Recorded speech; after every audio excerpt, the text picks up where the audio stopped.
So from 2019 into 2022/3, I used to have this WitchTok account, and I wasn't super big. I only had like 5,000 followers. But you know, I was big enough and in it long enough to get very annoyed with the people on there, to essentially watch the shift from a well-meaning, cohesive, actual community into what it is now. This girl is the nastiest skank bitch I've ever met. Do not trust her.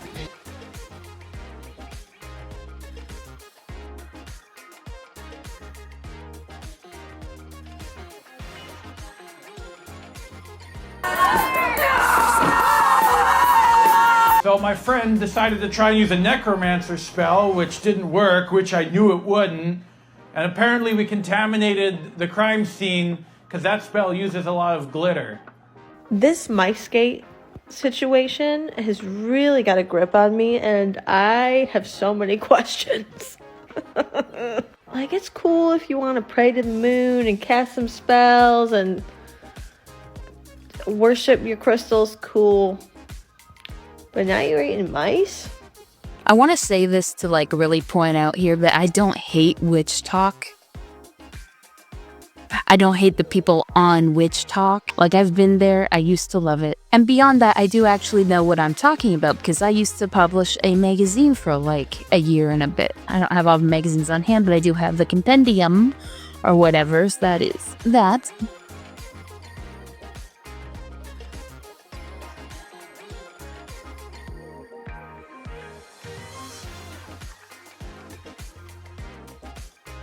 And this is, can we see it? Me. So, you know, I know a little bit of what I'm talking about. And I have to say that because today we are going to be critiquing WitchTok BS, which is just a way of saying I'm going to scroll through the WitchTok feed as it is now in 2025, and I'm going to talk about the things I like and the things that I don't like. Because it's been a long time since I've interacted with my people online, for good reason. And I figured the best way to do that is through small doses that I can share with you guys, mainly, if not for anything else, to call out the bullshit, because a lot of people want to get into like spirituality and crystals and stuff and witchcraft. However, a lot of people find themselves on a track to be indoctrinated into occults, blood drive for your money, and just plain lied to. So purely for educational reasons, I'm gonna be probably talking some shit in this video, and that's just, you're just gonna have to deal with it, guys. If you can handle that and you're from WitchTok, please enjoy the video. If not, I don't know, do what you do, lemon hex or whatever. Actually, send me hate comments, because those help me in the algorithm. You know you're a witch when you're not upset anymore about people talking shit about you. Instead, you just create a binding spell that every single time that your name ends up in their mouth, you end up with abundance. The more you talk down on my name, the more you put energy into my own abundance, so please talk about me more. And on that note, have a great day. Nobody cares more about how they look and how people talk about them than the people on WitchTok. And specifically, nobody cares more in the world about what people say about them than the people who are like, I don't care what you say about me, I'm powerful, I'm gonna turn your energy into blah blah blah blah blah blah. It's like, yeah, okay, I'm okay. Listen, I've been there, I've seen it, like, the baby witches that you're getting your money from on TikTok don't know, but the rest of us know. But honestly, dude, make your bag. Times are hard. It's the recession. Go for it. And the abundance is not coming from the binding that he's doing in this video. It's coming from the TikTok creator fund, because Americans apparently get paid to make TikToks. I was over here like a loser doing it for free. Here is a really easy way to begin your witchcraft journey, and all you need is a notepad and pen. So grab a notepad or some paper and make a list of all of your favourite things in the following categories. Don't worry if you only have a few, as you can grow on this over time. And then once you've done this, circle all the ones that stand out to you the most. And with those circled ones, go through each one individually and write how they make you feel. Don't think about it too hard. It should be the first thing that's in your head. So as an example, I kept citrine up the top, and I associate that with money, success, broke, in pain, straight. Huh. Okay, well, first of all, it started really, really good because a lot of people like, to be a witch, you need to do blah, blah, blah, blah, blah, and spend lots of money, which is like, no, you definitely should start how the A said, with a notebook.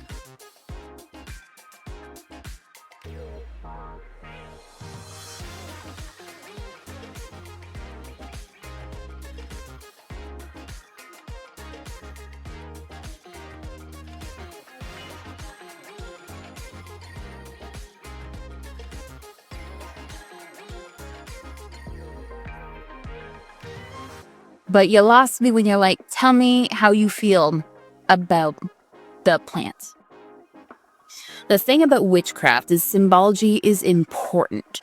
And depending on how you look at it, whether it comes from an atheistic view or a skeptical view versus a traditionalist view, one thing that really stands out is what the collective thinks, whether it be mythologically based or whether it be just society based. What the collective thinks is what fuels the magic of it. But it's to say, it's very important that you go off of the established meanings for something.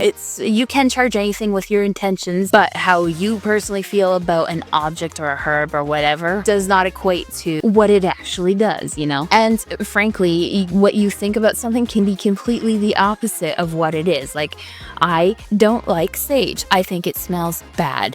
I think it's gross. I hate it. If I was going by this, I'd be like, makes feel sick. Smells bad.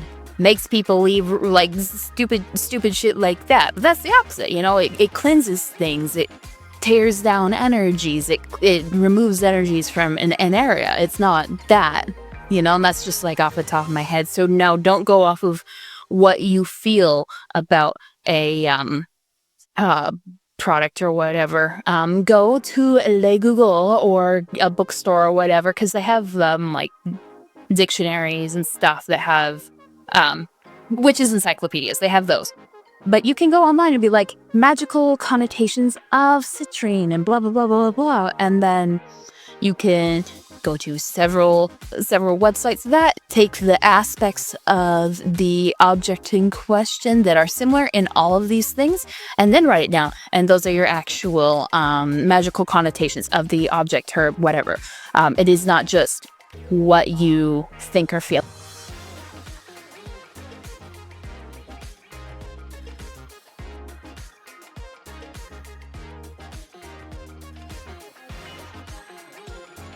Then once you've done that, you can read. But like, again, if you're going to be like baby witch beginner friendly thing, you gotta actually start with facts. The correspondences. It's important to write your own correspondences first before researching. No.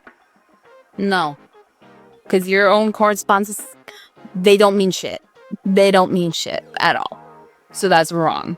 To write down the sources so that you can refer back to them if you need to. And if you have done all of that, you now have a detailed list of your favorite tools that you can incorporate within your practice. Using any of these will amplify your spell work because they are personal to you. Make sure to keep this book private and for your eyes only.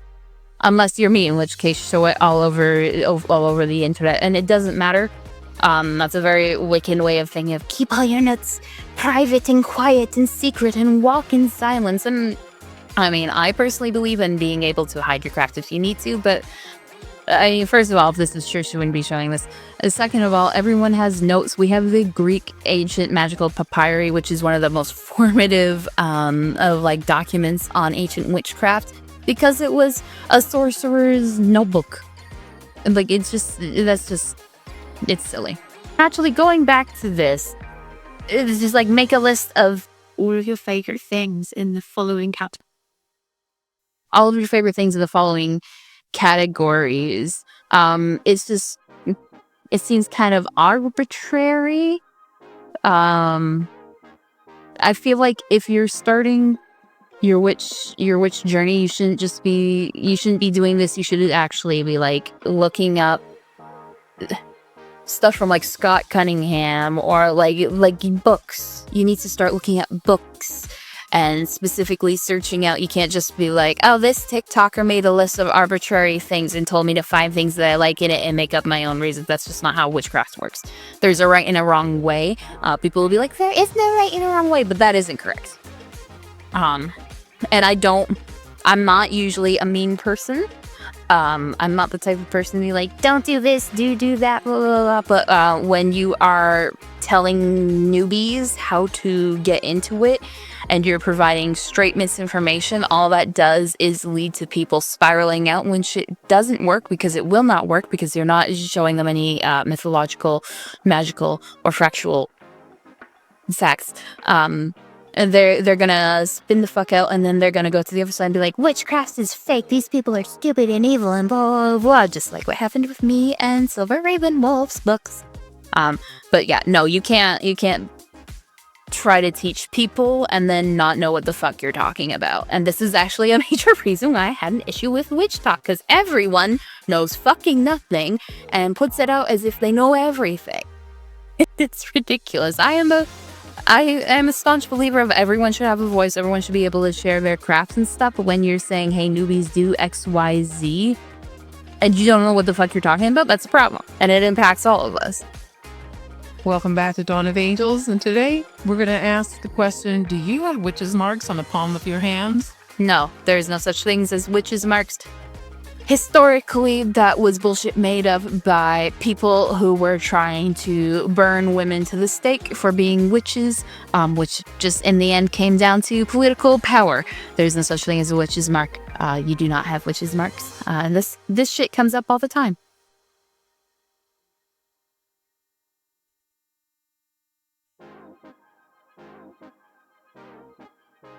Ugh, I wish that could be me, honestly. I will forever have such admirations for people that make their own candles, while I am the type of person that's like, oh, you gotta do your own crafts, take it from the world around you, don't buy online. I will always be buying my candles from the corner store, from the Dollarama, from the Amazon, because I cannot be arsed to do all of that.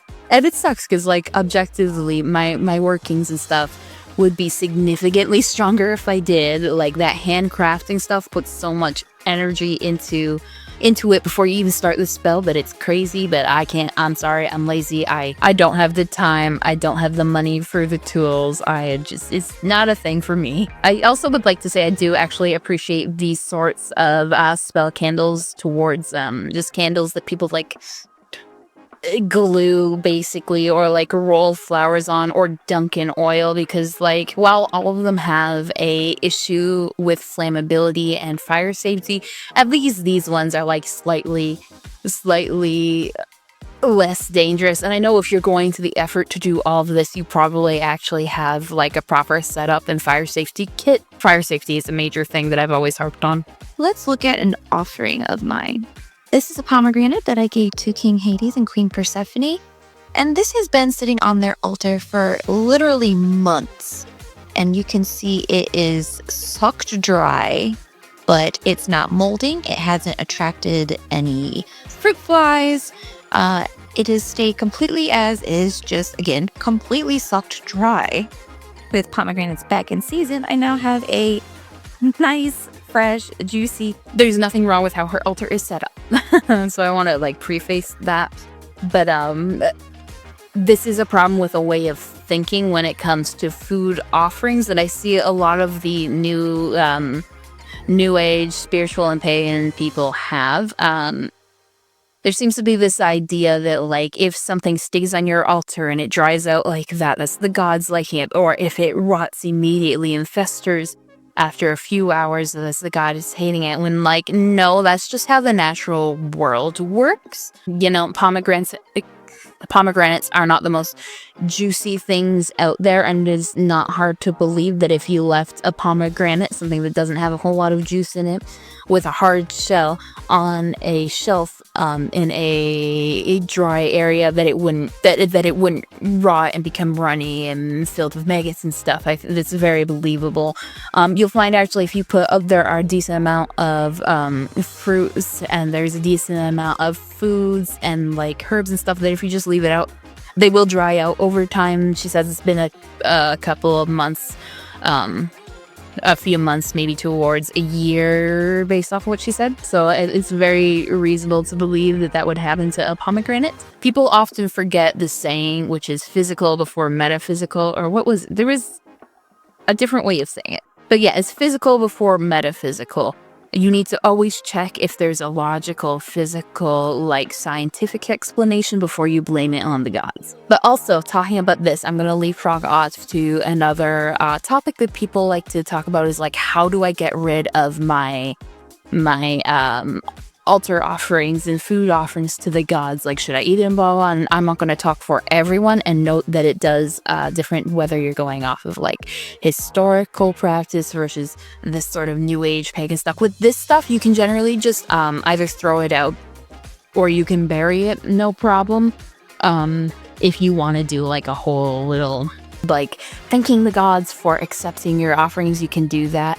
But generally you can just throw it out or bury it or recycle it or whatever, or compost it, I guess. But if you're doing the more traditional rebuilding type of practice, fun fact for at least the Greek pantheon, yet again, I'm only talking about that because that's the only thing that I am. For the offerings to the gods, generally you do eat them or you burn them or you drink them. A very standard way to do food offerings is at the meal at the end of the day, you set aside the best parts, a little part of the best parts, and it has to be the best parts. If you do the worst parts, you are insulting the gods. You burn it. You give the first bit to Hestia, who is the goddess of the hearth, and she gets all first food offerings, and then you burn the rest to your selected deities. But you can also consume them for the deities. And this goes for libations as well. You can either pour it out or drink it for the deities, as long as it's the good stuff and not the bad stuff, and as long as you're clean when you do it, and you wash your hands beforehand, and you make sure there's no filth on you. That's generally how you can deal with it, no problem. It's how I do almost all of it, because I'm not going to be putting rotting food onto my altar in my house. It's just not going to happen. It's very, very dirty, and neither I nor the gods appreciate filth. Welcome back to Debunking WitchTok Bullshit, and today I'm going to be tackling a lot of the opinions on WitchTok that are often stated as... I would like to start with, I don't remember a whole bunch of people from back then, between the whole memory issues and it just being a long time, but Sandwich is a good content creator, knows what she's talking about. Not really my particular cup of tea nowadays, because most WitchTok creators, if you want to, be successful, you do have to tailor it towards like new witches and stuff, and there's a lot of like regurgitating content. So a lot of the people that I really like, you'll see that I'm not following them on this account, even though I like them and I'll like check out their profiles, just because I can't be arsed to see the same 3 videos about the misconceptions over and over again by a million different people. I can't entertain the white sage versus sage content every single day of my life, even though I'm probably going to talk about it in this video. I'm not throwing shade because I did the exact same thing when I was on there. But yeah, there's a lot of content creators that I will say that I like. If you notice that I'm not following them, it's because I don't follow literally anyone from WitchTok. I very specifically ignored that part of my life on this account because of the drama. Let's look at... Hello, welcome back to Debunking WitchTok Bullshit, and today I'm going to be tackling a lot of the opinions on WitchTok that are often stated as complete fact. This is a bit of an old one, I don't really see it anymore, but that you can't blow out candles, it's disrespectful to the element of fire. Was that the reason though? I always wondered what that was about. Because there was a long time where people were like, you can't blow out your candles because it's like a sin or whatever, but I didn't know that it was because it's disrespectful to the element of fire. They had everyone around trying to like lick their fingers and put out the flame by themselves. Is like, first of all, fire safety. That's not safe. You can't be doing that. And second of all, what the hell? Was it always about disrespecting the element of fire? I heard that it was like extinguishing the energy that you infused into the candle and the spell. I don't think it matters either way because it's bullshit, but my god. Sure, that was... Bro, is it also disrespectful to put out like a house fire? The fire spreads? Like, is the fire extinguisher gonna offend? No, it's gonna offend me because I did the arson. Yep. You'd be so for real or not. Another is beginners should never do baneful work, which I can understand why. I can get why, you know, if you are doing baneful work against another practitioner, their wards can fight you in the ass. But if you are doing baneful work against somebody who doesn't practice witchcraft, there's very few risks. Also, this is my personal opinion. I know it's not shared by a lot of people. I don't support or think that it's very valid to have terms like baneful working and non-baneful working and stuff like that, because like what's a blessing for you is baneful for others. If you do a spell to get you a promotion at work, well, that's great for you. It's a baneful working to the other people that work with you because, well, you just made sure that they didn't get that raise, that promotion.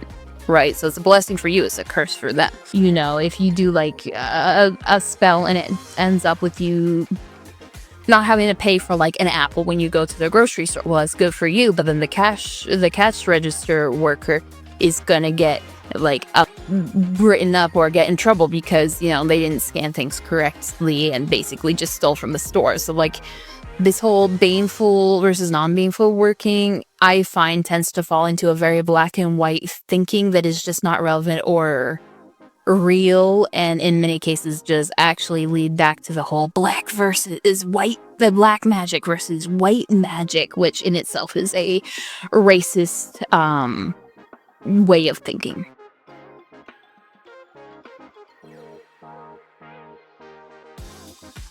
And granted, you do need to extrapolate to get from what she's saying to what I said, but I've seen that pipeline way too many times. It's just like I can't. Anytime someone starts talking about baneful workings, I tune them the fuck out.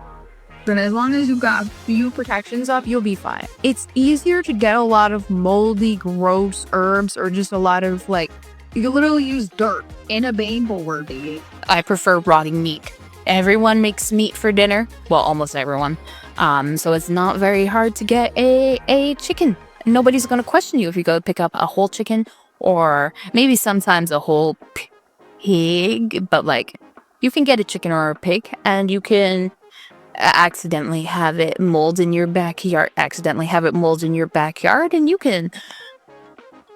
I'm gonna give things away. You can cut it down the stomach and put your workings in there and bind it up and bury it, and that's useful, and it's all very accessible things. I want you, if you are a practitioner, look at your shopping list, and for everything on it, go research. Refer back to the things that I said earlier in this video. Research every aspect of the things that go into your shopping list, because the things on your shopping list are going to be easily accessible, but more often than not, they're going to come from open practices. Like the magical connotations are most likely going to come from open practices that it's not bad for you to take from, and that has like way more information on the internet and in books about. So yeah, the kitchen witches they're on it. They know more than most of us. And that's like a lot easier to get your hands on than some fresh lavender for a healing working. Or depending on where you are, you know.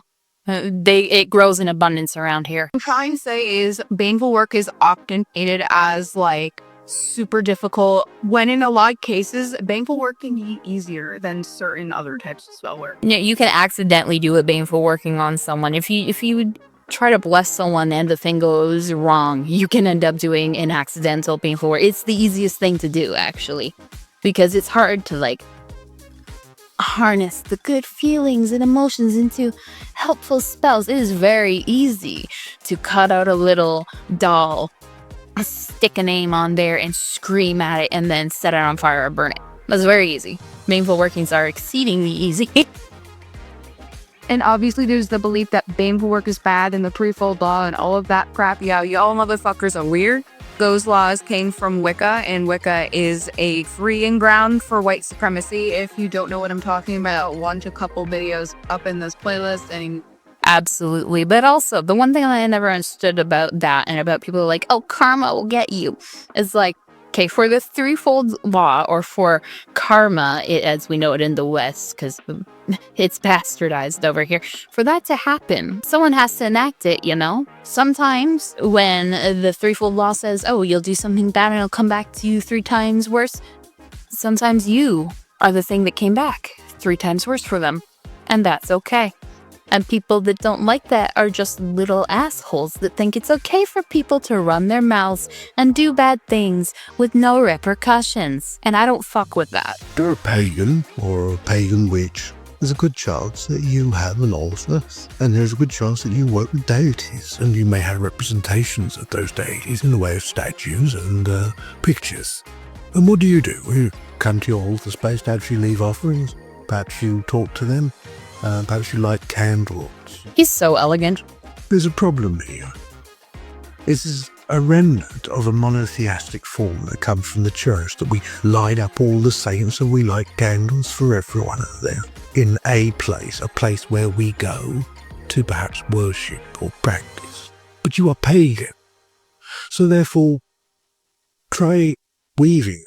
The gods do not exist in a place. They exist in all the aspects of you.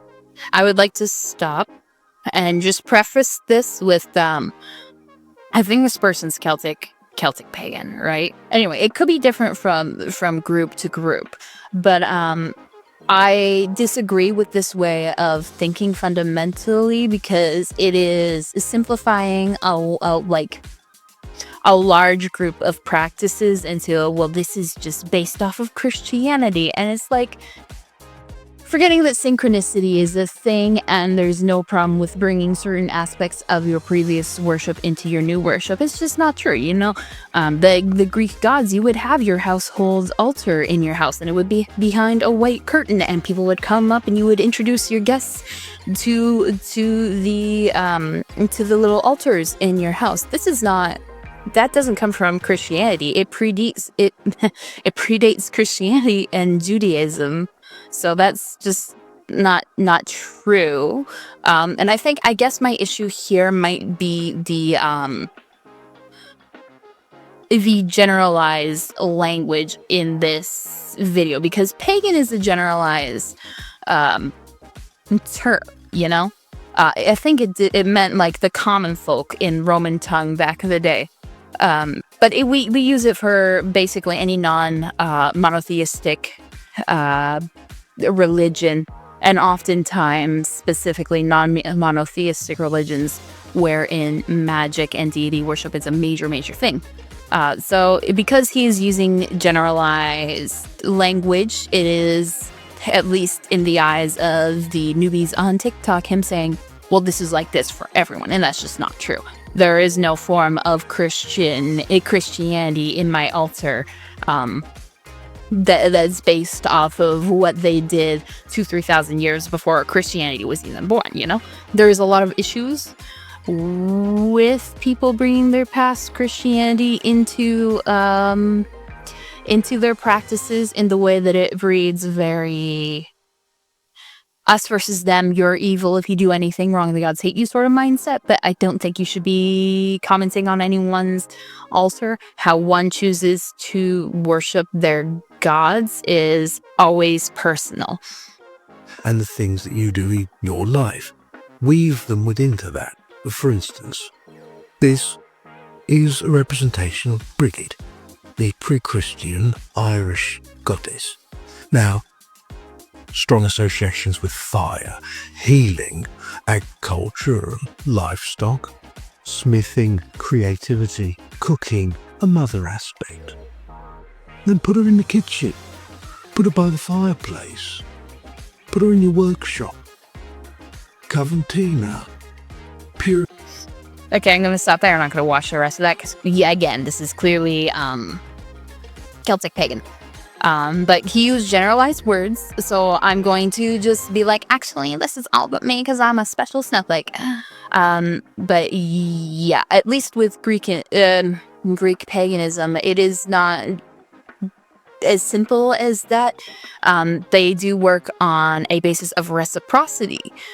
So at least in the Greek pantheon, you know, you give them gifts, they give you gifts. You have an altar in your house where you lay upon it gifts for them so that they will enrich your life. You give them gifts from your evening meal and food offerings so that they will give you gifts in return. This reciprocity is the building blocks of the religion, at least in the more traditional sense, of course. There are the ways that it's worshipped now, and the way pagan spheres might do it as compared to revisionist or revivalist spheres, in comparison to reconstructionist spheres. It's all going to be different. It's all valid. I'm right in the middle of all of that, but the generalized language is my problem, because no, it's not Christian to set up a altar like that. I have like having statues and artwork and lighting incense and leaving offerings. There's no aspect of Christianity in that, and it is reductive to say that and paint it all with a broad brush. Setting your intentions is super easy. Just be like, guys, I need you to bring me some peace into my life, so you can do that. That's great, thanks. Or you can be more aggressive and be like, ayo, bitch, fucking bring me peace, god damn it, what the fuck? Setting your intentions is basically just telling everything what it's there for, because every herb and crystal has way more than one property. Correct, but there is also a way to do that it's not just looking at it weird and saying words. You actually do have to put intention into it, which sometimes does include some amount of meditation and focusing, and not just bring me energy. And this is a jokey, like a not serious video, but unfortunately I have seen a lot of like witchlings bring this sort of attitude into the crowd. They'd be like, I charged everything, why didn't it work? And their thing is just like, you're for energy, you're for big lips, you're for stress relief. Why don't I have energy, big lips, and why am I stressed? You know, like it's more than just that. There's a right way and a wrong way to do things. Good night to every witch on this platform except for the following, part 2, because y'all are annoying in the game place. Good night to every witch on this platform except for the witches who use the term black magic. Good night to all the practitioners on this app except for the ones who believe that one practice is more powerful than the other. Babes, it depends on the experience level of the practitioner. Good night to all the witches on this platform except for the ones who are uneducated, but love to tell you that you're wrong. Good night to all the witches except for the ones who think that only women should be practitioners. I hate that shit. That is part of the reason why I left Wicca, actually. There's 2 reasons, and also, I've never seen this guy before, but I love his content just based off of this film. But the first thing is that they did that annoying thing where they're like, oh, this is Diana, but she's also Hecate, but she's also Gaia. And all female goddesses in every religion is the goddess, and all male gods in this religion, in every religion, is the god, and the god who is Pan is just like, first of all, you just took like a Roman goddess, a Greek goddess, a male minor Greek deity satyr, and you made it the leaders of your religion while claiming that every god from every practice is the same. That's several levels of fucked up. But then also they did that women born women shit, and I wasn't non-binary back then, or at least I didn't know that I was non-binary in the early 2000s, because that language was just not a thing. Even back then when they were like that, and they were talking about how like women are more powerful than men and therefore should hold like more important roles within the coven, I was just like, no, this is fucked up. This isn't ethical at the very least. I do believe that a lot of things should be gate-kept from men, but spirituality should be one of them. Good night to all the witches on this platform except for the ones who disrespect closed practices. Girl, if a group of natives are telling you not to burn white sage, why are you still burning it? Especially when there's normal sage in your shopping malls. Everyone uses sage for their cooking. It comes from everywhere. This one specific brand, the white, I told you that I would go on about this. This one specific thing, the white sage, and everyone's like, actually, I need to do that. it's like, no. And you can be like, oh, well, I know this one native person that gave me permission, so it's okay for me to use White Sage and Palo Santo. You can get them to say anything if you annoy the fuck out of them, okay? If you're nothing but annoying nonstop, you will find one person that will placate you to shut you the fuck up. You just will. Also, you're not smudging your smoke coins, and knock it off with the seashell and the feather, okay? If you're not native, stop smudging. Good night to all the people on this app except for the ones who lie about spiritual encounters. No, the entire Egyptian pantheon did not have a tea party with you on top of the Great Pyramid of Giza in the astral realm. You're a liar and you're childish and you're full shit. There's some nuance. Some people are going through actual, like, mental breakdowns and spiritual psychosis. And a lot of people lack the discernment to understand the difference between, like, dreams and astral projecting, or like trickster spirits in the astral planes versus actual deities. So, you know, I often tend to assume that someone's mentally ill if they are saying things like that. Good night to everyone except for people who claim they can remove negative energy through a screen. And I'm talking about the videos where they're like, comment, and share to people so that I can remove all the negative energy. Every time I see some, I'm just like, I'm going to throw a whole Ford F-150 at your head. Stop that shit. We don't do the speaking in tongues shit here. Also, bullshit. I am being so over the top that my hair clip is falling out. The fucking star seeds, man.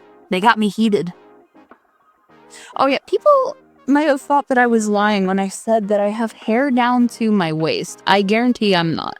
I just also cannot deal with 100 meters of hair baking me to death with its weight and heat. I will die. One day I'll wake up, and I won't wake up at all. I'll just wake up dead, and people will be like, what happened to Des? I died because my hair made me overheat in my sleep. Eat through the screen. Like, you're full shit, and you're a scammer, and you're a liar, you're a piece of shit. Good night to everyone except for people who claim that TikTok sounds can help you manifest. You're embarrassing. Why are you saying, and like, the sound be so fucking crazy. The sound be, right? That's exactly what I'm saying. like, taking a video of themselves and be like, oh yeah, record this video, put it in your dress, and you'll get a new car, mom. Like, you're a liar, and you're also full of shit. Mm-hmm. Good night to everyone except for the witches who use the term baby witch. Baby witch. Baby witch. That's embarrassing, and you're freaking me out right now. Nah, people are allowed to call themselves whatever they call themselves, whether it be baby witch or witchling or newcomer. You know, we don't have like set ranks and stuff. I feel like if people want to describe themselves as a newbie, they're allowed to describe themselves as a newbie in whatever way they want. I know TikTok in general has a major issue with the term baby witch because it's like infantilizing them, but if you call yourself a baby witch, which generally is who's saying this, it's not fucking our deal or our place to be like, fuck you, cringe lord. Like, no. Grow up. You are a beginner, a novice, a student. None of those are titles. None of those are ranks. You may think that that's like a set rank, but the craft is an open, like there are so many different crafts and so many different ways to talk about that saying this shit is kind of just like fucking annoying. If they want to call themselves a baby witch, let them call themselves a baby witch. Especially because these stupid titles have people on here being like, I'm a teacher, I'm an adept, I'm blah blah blah blah blah blah. They can't make a fucking sigil. They don't know how to curse anyone. Their words are non-existent. We shouldn't really have any sort of titles at all because it allows people to put themselves in false levels of authority and superiority when they have not earned it. But I can't even be annoyed with this because so many people think exactly like this. So, you know, to each their own, I guess. Aspiring witch. You're not a baby. And the people who call themselves baby witches expect everyone to hold their hand and breastfeed them like they are a baby. Unfortunately, that part is true. Yeah, so many people. This got me into a lot of trouble, and I think I've brought it up a few times, but like, so many people don't want to actually do work. And the thing is, like, it's easier than ever to get information. When I was a kid, it was not easy, okay? You only had Wiccan sources. If you wanted anything else, you needed to talk to people. And if you lived in a very Christian Muslim area like I did, you were ostracized the moment someone found out that you weren't Christian. You were made evil if they found out you were in witchcraft and there was no information. But nowadays, you have metaphysical shops everywhere. You have ebooks. If you can't afford that, because people like to say, oh, I can't afford it. Well, guess what? You get yourself an ebook. I'm not going to walk you through this. You get yourself an ebook. You do some searching on Reddit and you sail the 7 seas. And you know what? You'll have your sources. Okay, you'll have your books, you'll have your information. And people will hate me for that because they don't like piracy in the witchy community. But like, first of all, I've seen my own books on these piracy websites, so I'm not annoyed by it. If people had money to pay for books, they would be paying for books. So you're not losing a customer that you never had. Good night to everyone except for people who do spells without research. You're in for a treat. But for the rest of y'all, good night, blessed nights. Bedbugs won't even attempt fight. All right, okay, so first of all, this is another person who I really liked. Great content. I think so. This will be the last video that I post here. But the first thing I would like, before even watching it, so I haven't seen this, if you're going to look for non-problematic witchcraft books, you're going to be hard-pressed to find any of value. Unfortunately, a lot of the stuff, even the most well-intentioned stuff, a lot of it is old, so you're going to have appropriated knowledge. You just need to find research some more to like section off the shit that is stolen and then use the rest. You cannot avoid problematic stuff if you want to actually be a good practitioner that knows what they're doing. Unfortunately, our sources are limited enough that you do actually need to read content from people that sometimes do shitty stuff. And yeah, It'd be the opposite of a book recommendation video. There's a lot of really problematic stuff out there, and I never hear anyone talk about it. So here except for all the times that they talk about it all the time. Come on. are the worst witchcraft books I've ever read. Maybe that's just my sphere, though. Disclaimer before we get into it, these are just my honest reviews, so feel free to read them yourself and form your own opinions. Anything from the 1001 series is more for like entertainment. They're not real spells, like there's one in there to turn your ex into a cockroach or something. The same goes for this one, and it uses a literal slur, portrays POC practices in a very stereotypical way, and instructs you to participate in those closed practices, which is a horrible idea. Then we have My Mortal Enemy, Witch by Lisa Lister. This was one of the first books I ever picked up when I was first starting out. It was really, really popular around 2019. And it almost completely discouraged me from practicing because of how transphobic it is. It's very focused around this idea that your power comes from your womb, which can be a valid way to practice. But the author says that in her opinion, if you're a man, a trans woman, or infertile, you can't practice witchcraft. That screams Wiccan, because those are all the reasons why I left Wicca.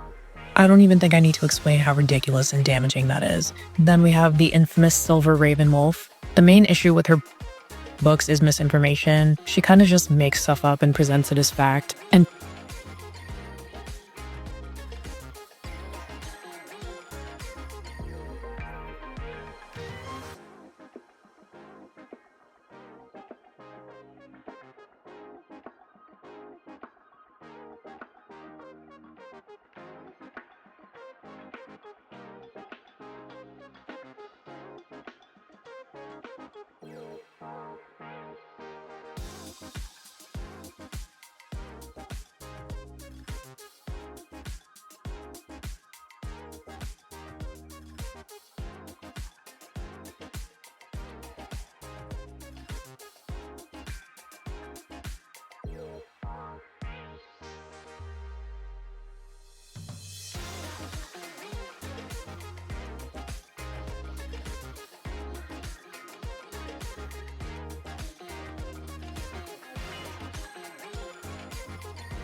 moving on.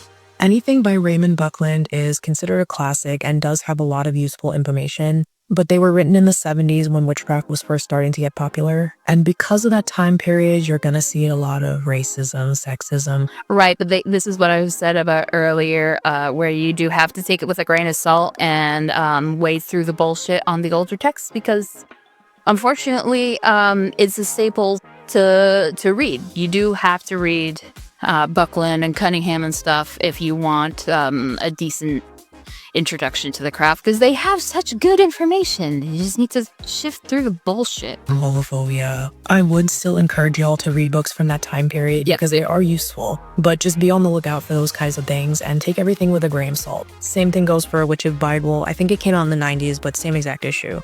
And then there's the Modern Witchcraft series, which is like the most popular right now. You can find it pretty much anywhere. I think there's 2 or 3 different authors who contribute to that series. So the ones by Judy Ann Knock are pretty okay. Still a little Wiccan for my taste, but does have useful information. The ones by Skye Alexander, on the other hand, this is a line from her book where she basically says, if you choose to be a witch, you're going to be more oppressed and ostracized than people of color and minorities. That is a wild statement. I wondered where that idea was coming from, because there was a long time where people were like talking like that around 2019, and I had to very gently be like, no, you're not more oppressed than Black people. And there is a lot to unpack there, but I've already been talking about this for like 3 minutes, so I think I'll just end it there. There's a lot more, like I could go on about this for literal hours, but those were the main ones, and I think it gives y'all a good idea of what to look out for in other books. And yeah, I hope this helps. Yeah. Well, that's it. I have to stop because I've been recording for 1 hour and 21 minutes. And if this OBS doesn't save the video again, I'm going to actually stab myself in the face. That's not me being dramatic. I will. So if my body shows up, you know what happened. It says that it saved the video. Oh, finally.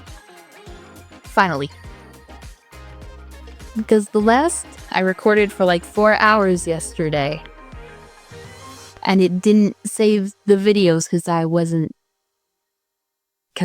in administrator mode. Well, that was the video. Thank you for watching the video. Yes, this is a pre-recorded ending so that I stopped forgetting to put them into the videos. If you like what you just saw, leave a like, comment, subscribe, do all the YouTube things. If you hate it, let me know that you hate it. Any interaction at all helps me in the algorithm. I am but a very teeny channel, but if you want to support me, there will be links in the description for a Patreon. There will be a free tier and tiers from $5 up.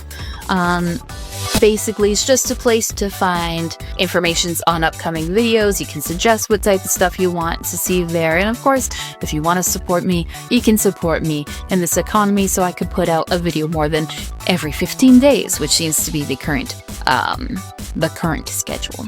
If you want to see more of my stuff, there's going to be something on the screen showing you to my latest video and the video that you are most likely to like from my channel. So go and check those out and support the channel. Y'all are awesome. I'll see you when I see you.